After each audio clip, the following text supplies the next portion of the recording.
नमस्ते हमारे प्यारे भाई।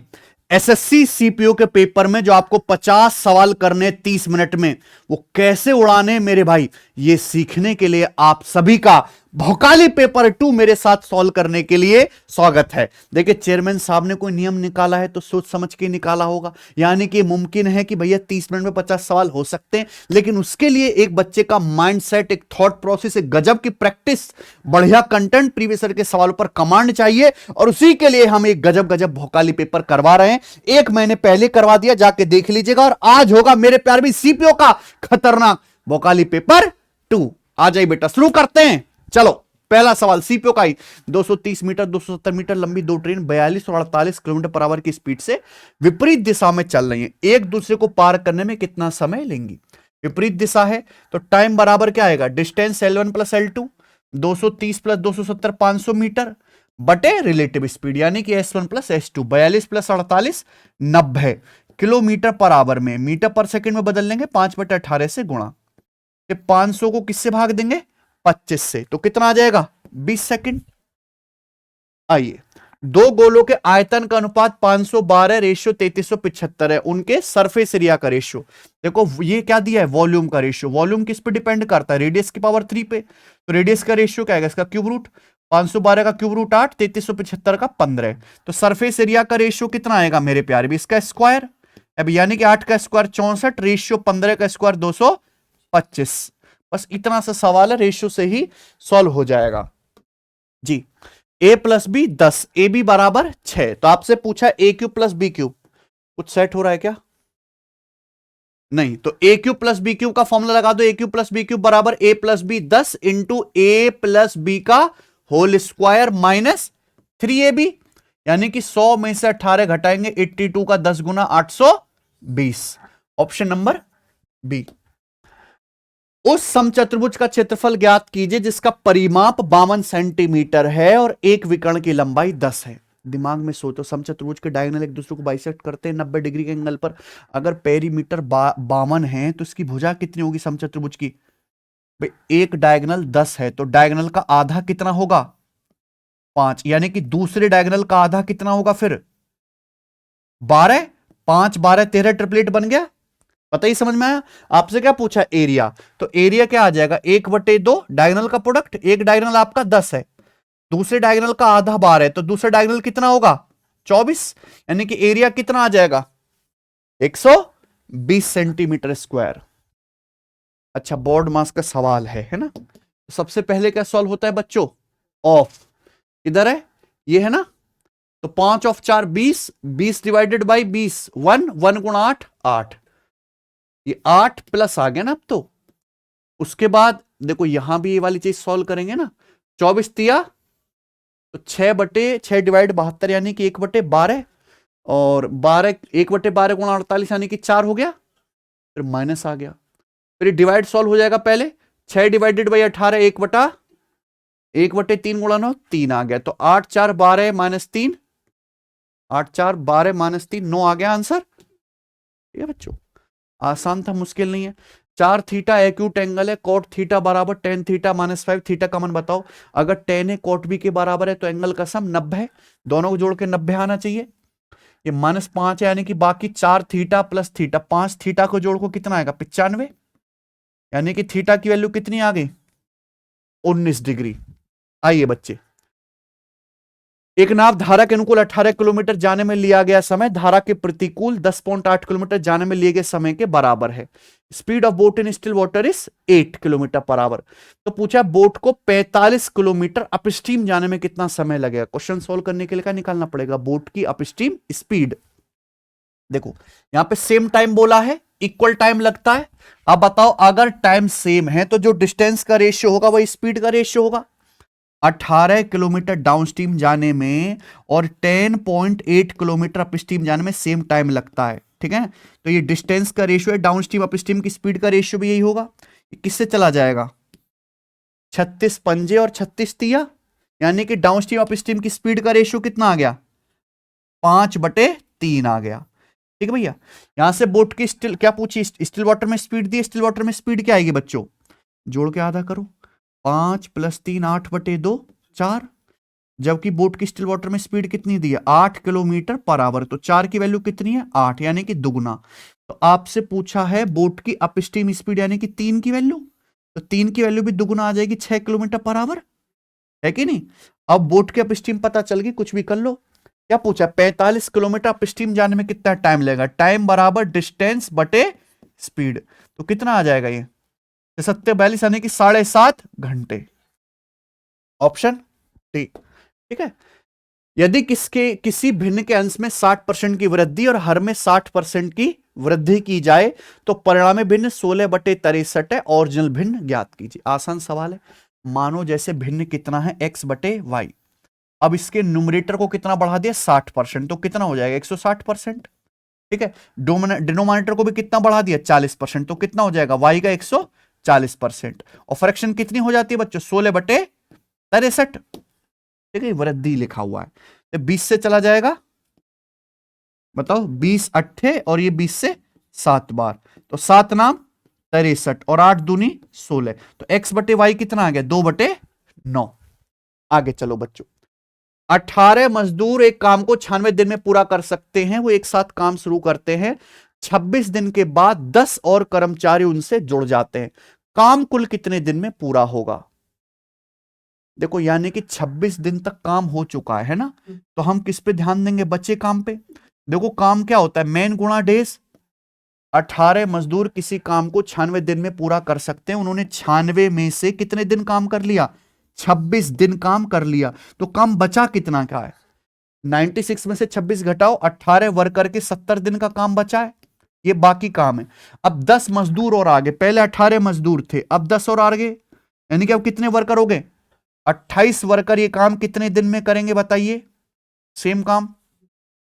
तो 14 पंजे 70, 14 दूनी 2 नाम 18, यानी कि 45 दिन में, यानी कि बचे काम को करने में 45 दिन और लगेंगे। आंसर नहीं आया, पूछा काम कुल कितने दिन में पूरा होगा, 26 दिन तो पहले ही लग चुके हैं, 45 दिन और लगेंगे, तो काम कितने दिन में हुआ फिर, 71 डेज में। तो आंसर हुआ जी बी। a + 1/a 3 है, तो a की पावर 4 + 1/a की पावर 4, 2 बार स्क्वायर करना है। एक बार स्क्वायर करूंगा क्या आएगा, k² - 2 7, फिर से स्क्वायर करेंगे तो क्या आएगा, 7² - 2 47, ठीक है ना बच्चे। 2 cos² θ - 1 1 + 10/1 - 10 + 1 - 10/1 + 10 थीटा का मान क्या है, सॉल्व करना। देखिए बेसिक से भी हो जाएगा, पर वैल्यू पुटिंग इजी। आप यहां पे थीटा को 0 डिग्री रख लो, कोई परेशानी, क्योंकि देखो tan 0 0 हो गया और cos 0 क्या हो गया 1, तो 2 - 1 1 इंटू 1 + 1, तो 1 × 2, इस सवाल का आंसर क्या आ गया, तो आ गया। इस आकृति में AB 8 है, AC 17, AB 8 है, AC 17, आपसे पूछा AD की लंबाई। AD मेरे दोस्तों यानी कि आपसे ये पूछा है ना, तो बताइए, ये समकोण त्रिभुज है, समकोण त्रिभुज में देखो 90 डिग्री बना हुआ है ना, 90 डिग्री से हाइपोटेनस पे क्या डाला गया है, परपेंडिकुलर, ठीक है। आपको एडी पूछा, कंसेप्ट पता है किसी को, भाई ये राइट एंगल ट्रायंगल की एक लेग है ना AB, इसकी लंबाई पता है, AB का स्क्वायर बराबर होगा मेरे भाई, पहले छोटी छलांग मारो AD, फिर पूरी बड़ी छलांग मारो, समझे। कभी भी किसी राइट एंगल ट्रायंगल में हाइपोटेनस पे परपेंडिकुलर डाला जाए तो ये वाली टांग की जो लंबाई होगी, इसका स्क्वायर क्या आएगा, पहले छोटी छलांग फिर बड़ी छलांग, तो यानी कि AB स्क्वायर बराबर क्या आएगा, AD गुणा AC यानी कि 17। AD की लंबाई आ जाएगी बच्चों 64 ये आ जाएगा 17 तिया 51, यानी कि 3 पॉइंट समथिंग जी। माना कि A और B समान आधार वाली दो मीनारें हैं और दोनों मीनारों के आधार के बीच ठीक मध्य से A और B के शीर्ष के उन्नयन कोण क्रम से 30 डिग्री और 45 डिग्री है। तो आपसे पूछा A और B की हाइट का रेशियो बताइए। मान लीजिए मेरे भाई ये हो गया आपका बेस, ठीक है। अब यहां पे दो मीनार हैं, इस तरीके से मान लो कि एक ये हो गई और एक ये हो गई, ठीक है बच्चों। अब इनके बीचों बीच कोई एक पॉइंट है P, ठीक है, ये A और B मान लेते हैं ना। अब इनके बीचों बीच है भाई साहब ये पॉइंट P, A और B के, है ना, आधार के ठीक मध्य से A और B के टॉप के एलिवेशन एंगल कितने हैं, 30 डिग्री और 45 डिग्री, ये हैं बच्चों। तो आपसे क्या पूछा है, A और B की हाइट का रेशियो। जैसे कहीं से भी शुरू हो जाओ, अगर ये 30 डिग्री के सामने 1 है तो भाई 60 डिग्री के सामने कितना आएगा, तो ये भी कितना आ जाएगा फिर √3। भाई 45, ये 90 45 45 होगा, ये √3 है तो ये भी कितना आ जाएगा, तो ए और बी की हाइट का रेशियो कितना आएगा 1:1:√3। बिल्कुल सरल सवाल। गोविंद ने 48 के कुल प्राइस पर 2 वस्तु खरीदी, एक वस्तु 34% लाभ पर, दूसरी 10% लॉस पर बेची। दोनों वस्तुओं को कुल 5442 रुपए में बेचा, तो दोनों वस्तुओं के सीपी का डिफरेंस ज्ञात कीजिए। ये सवाल एलिगेशन का है। गोविंद ने 2 वस्तु खरीदी, नाम देते हैं मान लीजिए ए और बी, खरीदने के बाद बेची। ए को कितने में बेचा 34% प्रॉफिट पर, बी को कितने में बेचा बच्चों 10% लॉस पर। तो अब बताओ दोनों वस्तुओं पर ओवरऑल 4800 का सामान 5442 में बिका, तो कितने का प्रॉफिट हुआ 642 का। कितने के सामान पर 4800 के सामान पर, परसेंटेज में कितना इंटू 100% है कि नहीं, 2 जीरो कट जाएगा। ये किससे चला गया मेरे भाई, ये 6 से 107/8, बोलो 6 कम 6 से 107/8% का आपको दोनों वस्तु पर मिलाकर क्या हुआ बच्चों, ओवरऑल प्रॉफिट हुआ। देखो प्रॉफिट लॉस परसेंटेज पे एलिगेशन लगाने से क्या आता है बच्चों, सीपी का रेशियो। अगर मैं इस पूरे डाटा को 8 से गुणा कर दूंगा तो 34 अट्ठे कितना आ जाएगा मेरे भाई 240 और 24 240 और 24 264, नहीं 240 और 32 हो जाएगा ना, ये 240 और 32 यानी कि 272, और ये माइनस का 80, और ये कितना आ जाएगा बच्चों 107%। आप यहां पे एलिगेशन लगाइए तो कितना आ जाएगा बच्चे 187, और 272 में से 107 घटाएंगे तो कितना आ जाएगा मेरे भाई 165। बताओ, यानी कि ये किससे कट रहा है, तो ये आपको पता है 11 से कट रहा है, यानी कि 17:15। 187 तो 11 गुणा 17 होता है ना, तो 17:15। बच्चों ये क्या आ गया, दोनों के सीपी का रेशियो। आपसे क्या पूछा है, सीपी का डिफरेंस। दोनों का टोटल सीपी कितना है 17 + 15 32। 32 की वैल्यू कितनी है 4800 रुपए, यानी कि कितने गुना 150 गुना हो गया मेरे भाई ये। तो आपसे क्या पूछा है, सीपी का डिफरेंस, 2 की वैल्यू कितनी आएगी, 2 का 150 गुना यानी कि 300 रुपए। तो बढ़िया सवाल भी डाले मैंने बीच बीच में मजेदार। आओ, average of first 149 odd natural number, प्रथम 149 विषम प्राकृतिक संख्याओं का एवरेज 149 ही होगा। Average of first 10 odd natural number equal to n। मान लीजिए एक्स वाई छोटी संख्या जिसे 8 9 12 14 36 से डिवाइड करने पर हर बार 4 शेषफल बचता है। x 11 से डिविजिबल है, x के अंकों का योग। देखो डिजिट का सम पूछा है, हम सबसे पहले किस पे ध्यान देते हैं 9 पे। अगर किसी संख्या x को 9 से भाग करने पर शेषफल कितना आता है 4, तो संख्या के अंकों का योग यानी कि डिजिटल सम भी क्या होना चाहिए 4, यानी कि क्या हो सकता है डी। एक क्लास में 50 बच्चों के एवरेज कितने 64, 2 बच्चों के मार्क्स 83 और 24 के स्थान पर 38 और 42 हो गए। सही एवरेज क्या है, तो हम अपनी गलती सुधारेंगे। एवरेज क्या है भैया 64, हमने 83 के कितने लिख दिए 38, तो 38 को 83 करोगे तो कितना बढ़ जाएगा बच्चों 45। जब गलती सुधारेंगे तो 42 को वापस कितना करना पड़ेगा 24, यानी कि 18 कम हो जाएगा, यानी कि हमारा टोटल कितना बढ़ जाएगा 27। कितने बच्चों का बच्चों 50 का, तो एवरेज कितना बढ़ जाना चाहिए फिर 54/100 यानी कि 0.54। तो एवरेज जो होगा सही एवरेज वो कितना होगा 64.54। √x - 1/√x 4, तो x² + 1/x² का मान देखो, आप पहले इसका स्क्वायर करोगे तो क्या आएगा x + 1/x, है कि नहीं। लेकिन माइनस से प्लस में जाओगे तो फॉर्मूला लगेगा k² + 2 यानी कि 18। अब इस बार फिर स्क्वायर करना है, प्लस से प्लस में जाओगे तो फॉर्मूला लगेगा k² - 2 यानी कि 324 - 2 322। Triangle ABC triangle QPR similar हैं, ये दिया हुआ है। एरिया का रेशियो दिया है 16:25, तो आपसे पूछा है आर क्यू किसके बराबर है ना।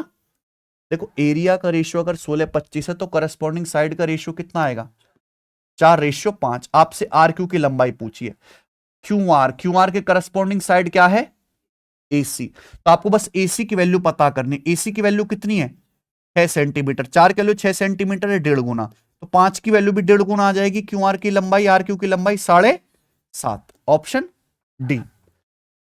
एबीसी की एफिशिएंसी का रेशियो 2:5:3 है। एक साथ काम करने पर 27 दिन में कर सकते हैं। ए और बी 4/9 काम कितने दिन में करेंगे? देखो तीनों लोग एक दिन में कितना काम करेंगे? 10। पूरा काम करते हैं 27 दिन में, टोटल वर्क आ गया। इस टोटल वर्क का काम कितना करना है? 4/9। कौन करेगा? ए और बी मिलकर। तो ए और बी मिलकर करेंगे मेरे भाई ये काम कितना? 7 एफिशिएंसी के साथ। तो कितना समय लगेगा? बटे ये, ठीक है, 7 तो कटेगा ही नहीं, यानी कि बटे 7 जरूर आएगा, यानी कि answer C option. 1 plus cot square theta into 1 minus cos 1 plus cos. 1 plus cot square theta क्या होता है? Cos cosec square theta. 1 minus cos 1 plus cos, 1 minus cos square theta यानी कि sine square theta. Cosec into sine 1, 1 का square 1। ए 9.6, B 4.44, सी 5.16। तो आपसे क्या पूछे इसकी value? A cube minus b cube minus c cube minus 3abc। देखो यहां ध्यान से देखो तो a minus b minus c 0 हो रहा है कि नहीं? 4.44 और 5.16 कितना आ गया भैया जोड़ के आपका? 9.6। तो a minus b minus c 0 है, तो ए cube minus b cube minus c cube minus 3bc, इसकी वैल्यू भी क्या आ जाएगी? 0। दो संख्याएं ए और बी का एलसीएम 60 है, उनका एचसीएफ 15 है, उनका मध्य अनुपात मीन प्रोपोर्शन बताओ।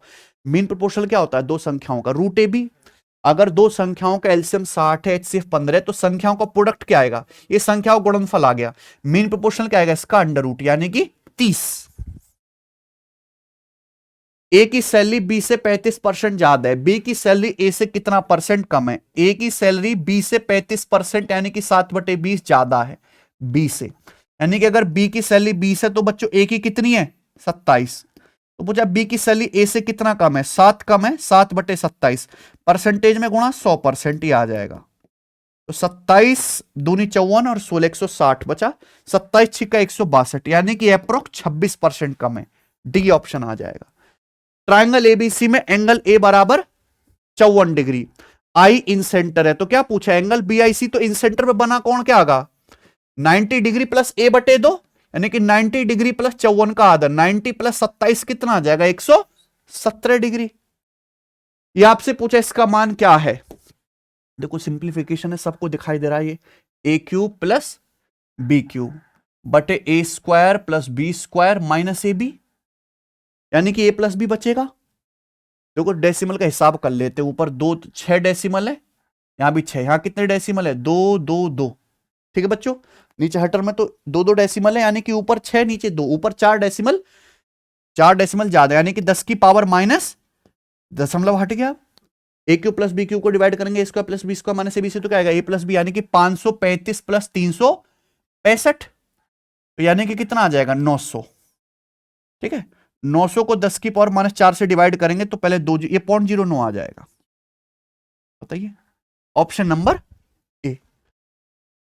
ट्राइंगल एबीसी में डी, ट्राइंगल एबीसी में बीडी जो है परपेंडिकुलर है एसी पर। ठीक है ना, ये आ गया, यहां आएगा ई। ईबीसी पर एक ऐसे बिंदु है कि एंगल बीईए एक्स है, एंगल ईएसी 62 है, तो आपसे क्या एंगल ईबीडी 60 डिग्री है, तो क्या पूछा? एक्स का मान। देखो ध्यान सुनेगा, हिंदी में थोड़ा सा गड़बड़ लिखा हुआ था। यह है त्रिभुज एबीसी, तो बीडी हमें परपेंडिकुलर डालना है ना एसी पर, तो एसी नीचे बना लेते हैं।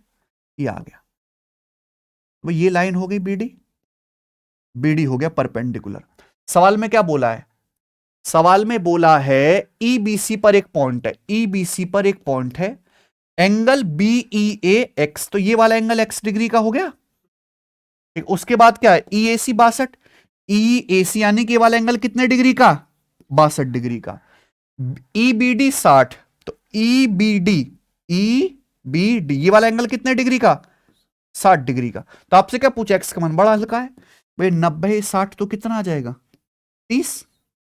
आप इस ट्राइंगल को देखो, इस ट्राइंगल का एक्सटीरियर ही तो है ये एक्स, यानी कि इसकी वैल्यू क्या आएगी? 62 प्लस 30 92 डिग्री। ठीक है, आइए इसका मान क्या है? कॉम्प्लीमेंट्री एंगल, अगर एंगल का सम 90 है तो sine square plus sine square भी 1, cos square plus cos square plus cos square भी 1। ये कितना आ जाएगा? 38 90, 1 प्लस 2 3, ये कितना आ जाएगा? 4 कॉमन, 4 माइनस 5 माइनस का 1, यानी कि कितना आ गया आंसर? -3। जब किसी संख्या को 3 4 7 से डिवाइड किया जाता है तो रिमाइंडर क्या आता है? 2 3 5। सक्सेसिव डिवाइड कर रहे हैं यहां पर। उसी संख्या को 42 से डिवाइड करेंगे तो रिमाइंडर क्या होगा? देखो सक्सेसिव डिवीजन आपको पता है, सीपीयू का ही सवाल है कि जब किसी संख्या को 3 4 7 से डिवाइड करते हैं सक्सेसिवली तो रिमाइंडर कितना आता है? 2 3 और 5। तो हम मान लेते हैं कि फाइनल क्वेश्चन क्या है? 0। तो संख्या क्या आएगी? 7 गुणा 0 प्लस 5 5, 4 पंजे 20, 3 23, 23 69 2 71। ये संख्या आ गई बच्चों। इस संख्या 71 को जब हम लोग 42 से डिवाइड करेंगे तो डिवाइड करने पर क्या आएगा रिमाइंडर?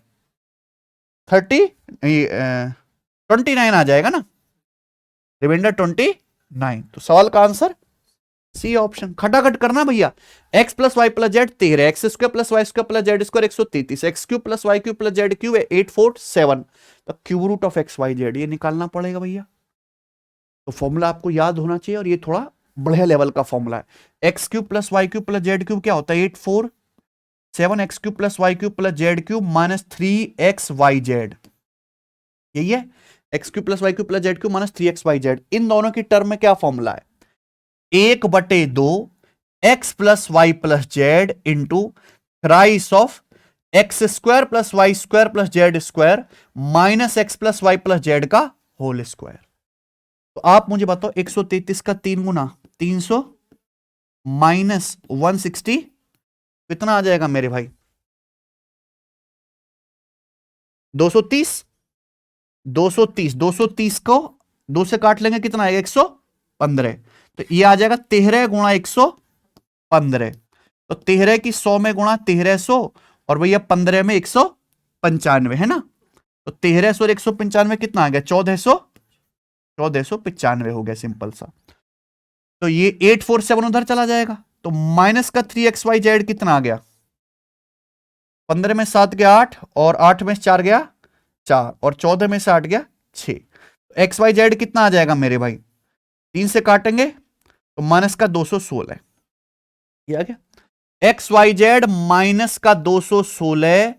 इसका क्यूब रूट कितना आ जाएगा? माइनस का 6। बढ़िया सवाल है मेरे भाई, ठीक है। बताइए the length of shadow of a vertical pole on the ground is 36 metre if the angle of elevation of sun at their time is theta, sec theta is 13/12 है। तो आपसे पोल की हाइट पूछिए। मान लो जैसे पोल है और ये मेरे भाई यहां से सन दिख रहा है, तो एलिवेशन एंगल थीटा है। सेक थीटा कितना बोला है? 13/12। सेक होता है हाइपोटीनियस बटे बेस, यानी कि कितना आ जाएगा? 5। ये रेशियो में चल रहा है। अब यहां पे शेडो की लंबाई कितनी है? 36 मीटर। तो 12 की वैल्यू 36, तो पोल 36 मीटर है ना। तो पोल की हाइट 5 की वैल्यू 3 गुना 15, 12 की 36, 5 की 15। चलो, जितेश ने एक वस्तु को 11% लॉस पर बेचा। अगर उसने 5% कम में खरीदा होता और 739 रुपए ज्यादा में बेचा होता तो 20% का प्रॉफिट होता। क्रिय मूल्य बताइए। देखो जितेश ने एक वस्तु को 11% लॉस पे बेचा है। अगर सीपी से 5% कम में खरीदता और 739 रुपए ज्यादा में बेचता तो क्या होता? 20% का लाभ होता। पहले सीपी को 5% कम करते, फिर जो नया सीपी आता उसको 20% बढ़ाते। तो यानी कि अब प्रॉफिट क्या आएगा? इन दोनों का सक्सेसिव माइनस 5 और 20 का सक्सेसिव आएगा भैया 15 माइनस 1 14%। माइनस 5 और 20 का सक्सेसिव कितना आ जाएगा? 14%। यानी कि वस्तु पे पहले 11% लॉस था, अब क्या हो रहा है? 14% का प्रॉफिट। तो नेट चेंज कितना आया मेरे प्यारे भाई? 25% है कि नहीं? जबकि नेट चेंज आया क्या? आपने वस्तु को 739 रुपए ज्यादा में बेचा। तो सीपी का 25% कितना है? 739। आपसे क्या पूछा है? क्रिया मूल्य। क्रिया मूल्य यानी कि 100% की वैल्यू पूछे तो इसका 4 गुना हो जाएगा ना। 739 का 4 गुना 2800 और 156 2956 रुपए। आ जाइए। 3 संख्या इस प्रकार है कि उनमें से किन्हीं 2 का एवरेज तीसरी संख्या में जोड़ा जाता है। तो संख्या 164 158 और 132 है। तीनों संख्याओं का एवरेज क्या होगा मेरे भाई? ये बताइए जल्दी से। ये बहुत खतरनाक सवाल है। आप एबीसी मान के कर सकते हो, एबीसी मान के जोड़ दीजिए, लेकिन इसकी डायरेक्ट ट्रिक है। 2 संख्याओं के एवरेज को तीसरे में जोड़ रहे हैं। ध्यान रखना, 2 संख्याओं के एवरेज को तीसरे में जोड़ रहे हैं। पूछा क्या? तीनों संख्याओं का एवरेज। तो आप इन सबको जोड़ लो। बताओ जोड़ के क्या आ रहा है? 158 प्लस 132 290। 290 में 164 जोड़ेंगे तो 300 और 454 आ गया, 454 आ गया। तीनों संख्याओं को जोड़ लो और इससे किससे भाग कर दो, 6 से। 6 सत्ते 42, 42 और 3 4 बच गया ना, 6 पंजे 30। तो कितना बचेगा मेरे भाई, 6 सत्ते 3 4 6 पंजे 30, तो 75 सही मैच नहीं कर ला। 6 सत्ते 42, 42 और 6 पंजे 30, अच्छा 4/6 ही तो बचेगा, फिर 2/3 हो जाएगा ना।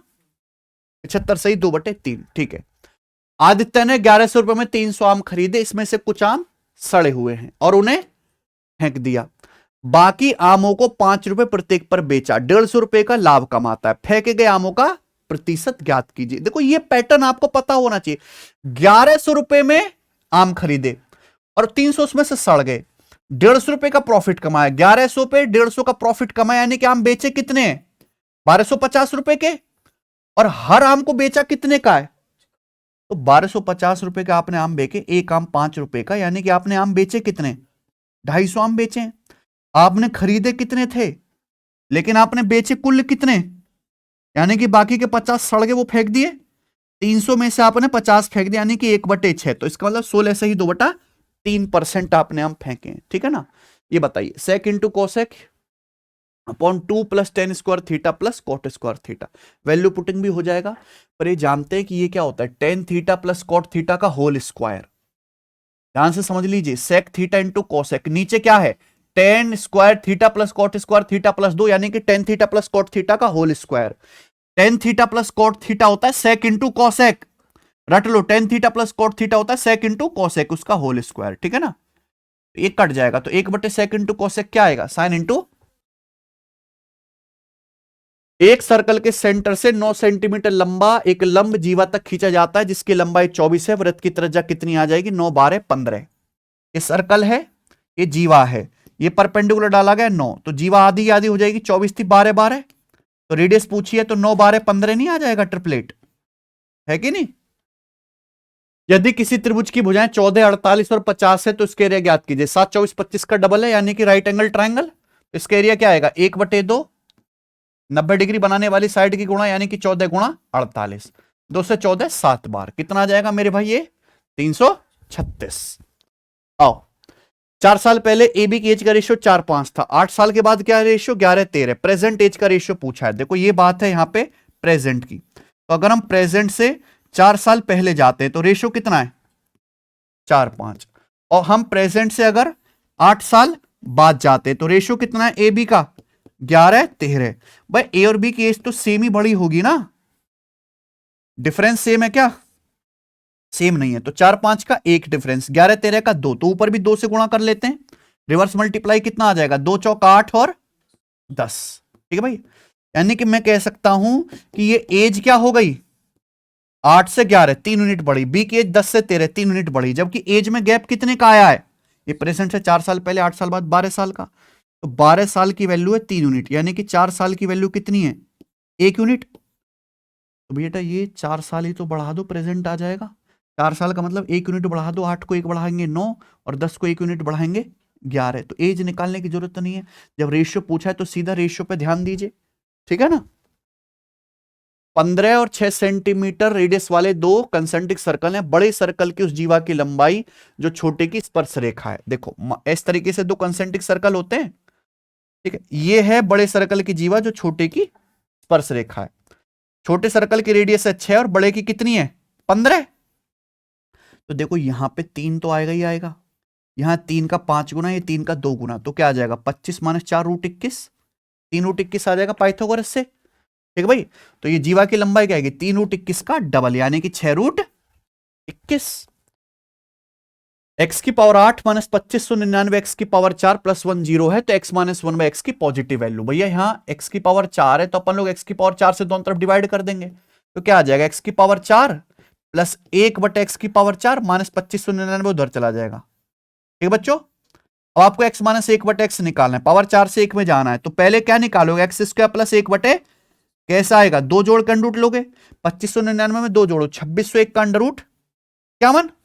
फिर आपको प्लस से माइनस में जाना है पावर 2 से 1 में, तो क्या करोगे इस बार प्लस से माइनस में जाना, 2 घटा के अंडर रूट लोगे, यानी कि 49 का अंडर रूट 7। ठीक भाई। m को 7 से डिवाइड किया जाता है तो रिमाइंडर कितना आता है 6। m के वर्ग को अगर 7 से डिवाइड करेंगे तो शेषफल क्या आएगा भाई? अगर आपने संख्या का स्क्वायर किया तो रिमाइंडर का भी स्क्वायर आ जाएगा। 6 का वर्ग, 36 को 7 से काट लेंगे, 7 पंजे 35, रिमाइंडर क्या आएगा 1 आ जाएगा। हाँ जी, 15% और 18% की क्रमिक छूट के समतुल्य एकल छूट ज्ञात कीजिए। सक्सेसिव निकालना इनका नेट डिस्काउंट। तो 15 प्लस 18 माइनस 15 गुणा 18 270/100 2.7। तो 15 प्लस 18 कितना आ गया 33 में से 2.7 घटाएंगे यानी कि 30.3%। 5 के बराबर टेन थीटा, 5 के बराबर 5 बटे के बराबर सेक थीटा। तो आपसे ये पूछा है कैसे आएगा, स्क्वायर कर घटा दो। 5 के का स्क्वायर 25 के स्क्वायर माइनस 5 बटे के का स्क्वायर यानी कि 25 बटे बराबर राइट साइड में tan square theta minus sec square theta यानी कि माइनस 25 कॉमन ले लेंगे तो के स्क्वायर माइनस 1 बटे के स्क्वायर कितना आ गया बेटे माइनस 1 बटे 25। आपसे क्या पूछा इसका 10 गुना, तो इसका 10 गुना कितना आ जाएगा माइनस 10/25 यानी कि माइनस 2/5। किसी वस्तु का अंकित मूल्य 1360 है, एक दुकानदार 25% की छूट देने के बाद 15% लॉस पर बेचता है, तो वस्तु का सीपी बताएं। पर डिस्काउंट और लॉस परसेंटेज दिया है तो सीपी से एमपी का रेशियो लगा देंगे। 100 माइनस डी, डिस्काउंट कितना है 25%, 100 माइनस 25 75। प्रॉफिट कितना होता है 100 प्लस पी, लेकिन यह प्रॉफिट नहीं 15% लॉस है यानी कि प्रॉफिट कितना है -15। तो 100 माइनस 15 कितना आ जाएगा 85। किससे कट जाएगा बच्चों उससे कट जाएगा ना 5 से, 15/17। आपसे क्या पूछा है मार्क प्राइस दिया है 17 की वैल्यू 1360 रुपए, कितने गुना 80 गुना। क्रिया मूल्य पूछा है तो 15 की वैल्यू भी 80 गुना आ जाएगी यानी कि 15 ये क्या आ जाएगा 1200 रुपए। दो वृत्त जिनकी त्रिज्या 5 और 3 है उनके केंद्रों के बीच की दूरी कितनी है 10। तो आपसे क्या पूछा है ट्रांसवर्स कॉमन टेंजेंट अनुप्रस्थ उभयनिष्ठ स्पर्श रेखा की लंबाई क्या फॉर्मूला है √d² minus R1 plus R2 यानी कि 5 प्लस 3 8 का स्क्वायर। तो 10 8 6 ट्रिपलेट होता है तो 6। दो कर्मचारी एक्स और वाई हैं, एक्स की सैलरी पहले 12% बढ़ाई जाती है फिर 10% घटाते हैं, वाई की सैलरी पहले 10% बढ़ाते हैं फिर 12% घटाते हैं, दोनों की प्रेजेंट सैलरी सेम है। एक्स वाई की इनिशियल सैलरी का रेशियो क्या था? देखो आसान है, मान लो एक्स की सैलरी एक्स है, एक्स की पहले 12% बढ़ाई कितनी होगी 112%, फिर 10% घटाई कितनी हो गई 90%। वाई के साथ उल्टा कर रहे हैं, वाई की सैलरी पहले 10% बढ़ाई कितनी होगी 110%, फिर 12% घटाई कितनी होगी 100 में से 12 घटाओ 88%। अब दोनों की सैलरी क्या होगी सेम, ठीक है ना। तो सबसे पहले तो यहां 0 काटो, उसके बाद मेरे दोस्तों यहां पे 8 से काटेंगे 14 बार और 8 से काटेंगे कितनी बार 11 बार। एक्स बटे वाई कितना आएगा 11 गुणा 11 121 बटे 14 निम्न 126। यदि किसी बिस्तर का विक्रय मूल्य प्रारंभिक मूल्य का दुगुना है तो लाभ प्रारंभिक लाभ का 8 गुना है। क्या पूछा है इनिशियल प्रॉफिट परसेंटेज, जितना सेलिंग प्राइस बढ़ाओगे प्रॉफिट भी उतना ही बढ़ेगा। आपने सेलिंग प्राइस डबल कर दिया तो सेलिंग प्राइस बढ़ा कितना एसपी, प्रॉफिट 8 गुना हो गया तो प्रॉफिट बढ़ा कितना 7 टाइम्स, यानी कि वस्तु के सेलिंग प्राइस से होने वाले प्रॉफिट का रेशियो कितना आ गया 7/1। प्रॉफिट 1 है, वस्तु बिकी कितने में 7 में, तो सीपी कितना आएगा 6, यानी कि इनिशियल प्रॉफिट परसेंटेज 1/6 यानी कि 16.6%। दो अभाज्य संख्याएं एक्स और वाई हैं, जहां एक्स बड़ा है वाई से, उनका एलसीएम 533 है। 4y माइनस एक्स का मान बताओ। देखो प्राइम नंबर का एलसीएम उनकी गुणा के बराबर होता है, तो बस ये देखना है 533 किन की गुणा है।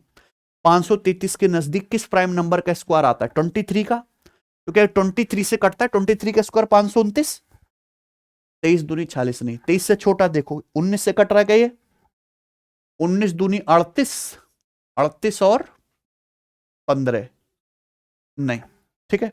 फिर 19 से छोटा देखो किससे कट रहा 17 से, 17 51 नहीं, फिर उससे छोटा देखो किससे कट रहा है 13 से कट गया देखो, यानी कि आ गया 13 13 चौका 52 13 कम 13, ये हो गया ना 13 41 है। यहां x बड़ा है यानी कि x 41 होएगा और y, तो आपसे क्या पूछा 4y माइनस एक्स यानी कि 13 चौका 52 माइनस, ठीक है यही आएगा ना 4y माइनस 41, तो कितना आ गया 11, ठीक है 49। किसी वृत्त की जीवा ए बी को बिंदु पी तक बढ़ाया जाता है और बिंदु सी पर वृत्त इस प्रकार स्थित है कि पीसी स्पर्श रेखा है। देखो ये सर्कल है, हमने सर्कल की जीवा ए बी को ये बढ़ा दिया कहां, पी तक, और पी से जो है सी पर क्या खींच दी, सर्कल की टेंजेंट। क्या बोला है, पीसी की लंबाई 12, बीपी की लंबाई 10। तो आपसे क्या पूछा है, ए बी की लंबाई, तो टेंजेंट सीकेंट प्रॉपर्टी, सर्कल के बाहर से टेंजेंट है पीसी, 12 का स्क्वायर बराबर क्या आएगा, अभी पीबी गुणा पीए, पीबी गुणा ये पीबी 10 है तो ये कितना आ जाएगा पीए 144/10 यानी कि 14.4। तो पीए की लंबाई 14.4 आगे, उसमें से 10 घटा देंगे तो ए बी कितना बचेगा, 4.4 यूनिट। Option D. आखिरी सवाल करेंगे जल्दी से। एक क्लास में कुछ बच्चों का एवरेज 68.5 केजी है, 4 बच्चे नए दाखिला लेते हैं तो सभी स्टूडेंट का एवरेज वेट 300 ग्राम, 300 ग्राम बढ़ जाता है। स्टार्टिंग में कितने बच्चे थे, तो टोटल में चेंज बटे एवरेज में चेंज। भाई क्लास में बच्चों का एवरेज 68.5, ये बच्चा आता है 72.2 केजी वाला, कितना ज्यादा है ये, 1.5 और 2.2 3.7। दूसरा बच्चा आता है 70.8 केजी का, कितना ज्यादा है ये कितना ज्यादा हुआ मेरे प्यारे भाई, 2.3। तीसरा बच्चा आता है 70.3 केजी का, ये एवरेज से कितना ज्यादा है मेरे भाई, ये 1.5 और 0.3 1.8। चौथा बच्चा आता है 66.7 केजी का, एवरेज से कितना कम है मेरे भाई, ये तो ये एवरेज से कम हो गया मेरे प्यारे भाई, यहां पर 1.8, ठीक है ना। तो ये कट गया यानी कि कितना, 3 2 5 1 6, यानी कि इन चारों के आने की वजह से टोटल कितना बढ़ गया, 6 किलो। 6 किलो का मतलब 6000 ग्राम, टोटल 6000 ग्राम बढ़ गया। एवरेज कितना बढ़ गया, 300 ग्राम, यानी कि क्लास में कितने बच्चे हैं, 20 आंसर नहीं है पूछे। स्टार्टिंग में कितने बच्चे थे, 20 बच्चे, तो अब है जब 4 नए आ गए, यानी कि स्टार्टिंग में कितने थे, ठीक है। इसी के साथ टेस्ट समाप्त होता है। मुझे लगता है आपको समझ में आया होगा, मजा आया होगा 50 सवाल करके। धन्यवाद, बाय।